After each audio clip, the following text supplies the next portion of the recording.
I'm going to have is a problem. And I was really legitimately trying to draw in some good quarter notes. And you can try this on your own too. You're not going to be able to do it. It's going to be real difficult to do. You should be snapped to a line to create anything with precision. And actually, I'm going to Control Alt Z to go all the way back to the quarter note we had there. And I'm going to snap back to a line. So just wanted to illustrate the importance of being snapped to a line here in order to draw in quarter notes. So we're snapped to a line. And now here we have our 16th note. Now what if I wanted to draw in a 32nd note here? I don't have enough resolution in my grid. What we can do is snap to quarter step. But before I go there, I mentioned snapping to a line is where you almost always want to be. This cell option here, snap to a cell, virtually the same thing as snap to a line. The difference is when I'm snapped to a line, when I drag, I'm kind of magnetically drawn to the grid lines.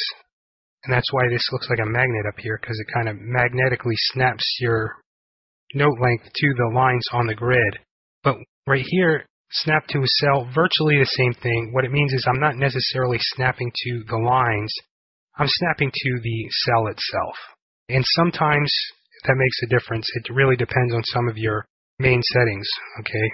But snapping to a line, cell, pretty much the same.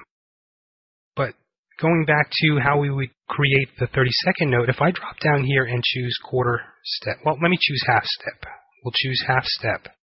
All right, and what a half step means when we're snapped to a half step is that when we were snapped to a line, we have these blocks, and these are pretty much steps. One step in the grid is a 16th note.